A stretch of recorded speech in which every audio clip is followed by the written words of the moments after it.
नमस्कार, ये आकाशवाणी शिमला है। अब आप प्रियंका ठाकुर से प्रादेशिक समाचार सुनिए।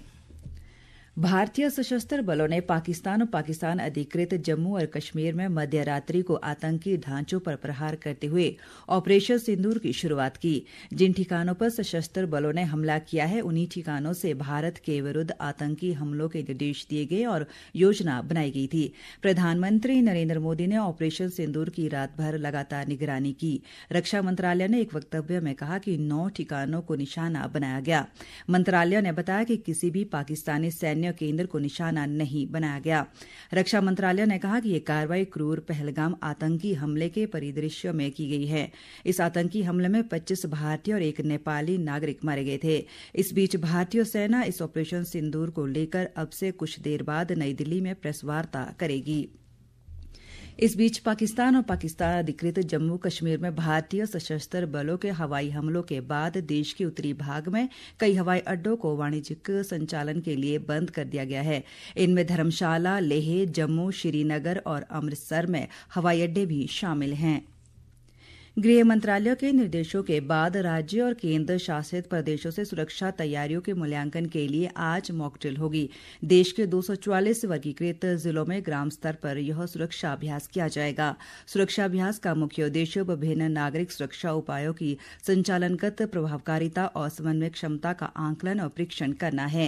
हिमाचल में शिमला शहर को इस मॉक ड्रिल के लिए चुना गया है, जहां शाम 4 बजे इस मॉक ड्रिल का आयोजन होगा, जबकि शहर में ब्लैकआउट का अभ्यास शाम 7:20 से 7:30 तक किया जाएगा। अधिक ब्यौरे के साथ हमारे शिमला जिला संवाददाता। गृह मंत्रालय की ओर से आज देश के 244 जिलों में युद्ध जैसी स्थिति में बचाव के उपायों को लेकर मॉक ड्रिल ऑपरेशन अभ्यास करने के निर्देश दिए गए हैं। हिमाचल की राजधानी शिमला में भी मॉक ड्रिल ऑपरेशन अभ्यास किया जाएगा, ताकि लोगों को युद्ध जैसी स्थिति में बचाव के तरीके बताए जा सकें। शिमला शहर में मॉक ड्रिल ऑपरेशन अभ्यास सायं 4 बजे आयोजित होगा। उपायुक्त कार्यालय परिसर और संजौली की पार्किंग को ऑपरेशन अभ्यास के लिए चिन्हित किया गया है। वहीं शहर में शाम 7:20 से लेकर 7:30 तक ब्लैकआउट भी किया जाएगा। जिला प्रशासन सुबह 10 बजे से ही मॉक ड्रिल की तैयारियां शुरू कर देगा। मॉक ड्रिल का मुख्य उद्देश्य नागरिकों को युद्ध जैसी आपात स्थिति, विशेष रूप से हवाई हमले या अन्य हमलों से निपटने के लिए तैयार करना है। आकाशवाणी समाचार के लिए शिमला से योगराज शर्मा। वहीं अतिरिक्त मुख्य सचिव ओंकार शर्मा ने कहा कि मॉक ड्रिल के दौरान लोगों को युद्ध जैसी स्थिति में बचाव के तरीके बताए जाएंगे। उन्होंने कहा कि प्रदेश सरकार ने केंद्रीय गृह मंत्रालय से प्रदेश के सभी 12 जिलों में मॉक ड्रिल आयोजित करवाने का आग्रह किया है, क्योंकि राज्य के कई जिले संवेदनशील है। सिविल डिफेंस एक्ट के तहत बहुत लंबे अरसे के बाद जो है उसके तहत मॉक ड्रिल होने जा रही है। अभी तो इन 244 में हिमाचल का एक ही जिला शिमला जिला इसमें शामिल है, लेकिन हिमाचल प्रदेश सरकार ने भारत सरकार को प्रपोजल भेजा है, जिसमें कि हमने सेंसिटिविटी को देखते हुए 12 के 12 जिलों सिविल डिफेंस के तहत लाने के लिए प्रस्ताव भेजा है। मुझे लगता है उसकी स्वीकृति भी मिल जाएगी। हमने जस्टिफिकेशन बना के भेजा है कि इन सभी जिलों को जो हिमाचल प्रदेश के सिविल डिफेंस एक्ट के तहत लाया जाए। इस बीच राज्यसभा सांसद सिकंदर कुमार ने प्रदेशवासियों, खासकर शिमला जिला के लोगों से इस मॉक ड्रिल में बढ़ चढ़कर भाग लेने का आग्रह किया है।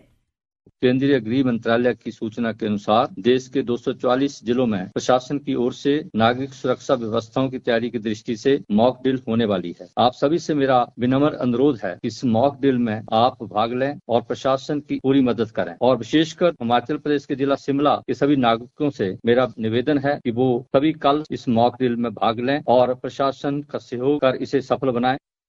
इधर मुख्य सचिव प्रबोध सक्सेना ने आज होने वाली मॉक ड्रिल के लिए सरकार की ओर से आम जनता के लिए दिशा निर्देश जारी कर उनका पालन करने को कहा है। अब सुर्खियां समाचार पत्रों से। आज सभी समाचार पत्रों ने मंत्रिमंडल की बैठक से जुड़ी खबर को प्रमुखता दी है। अमर उजाला की सुर्खी है, 1000 से कम किराए वाले होम स्टे पर जीएसटी नहीं, दूसरों के घर काम करने वाली महिलाओं को 1500 रुपए। दिव्य हिमाचल का शीर्षक है, होम स्टे को राहत, गेहूं मक्की पर एमएसपी बढ़ाया। दैनिक भास्कर ने लिखा है, होम स्टे में 1000 रुपए से कम किराए वाले कमरे पर जीएसटी नहीं। पंजाब केसरी, दैनिक जागरण, हिमाचल दस्तक और दैनिक सवेरा टाइम्स की एक जैसी सुर्खी है, घरेलू कामकाजी महिलाओं को 1500 रुपए प्रति माह देगी सरकार। इसी के साथ ये समाचार बुलेटिन समाप्त हुआ। हमारा अगला बुलेटिन आप सुन सकते हैं सुबह 11 बजे। नमस्कार।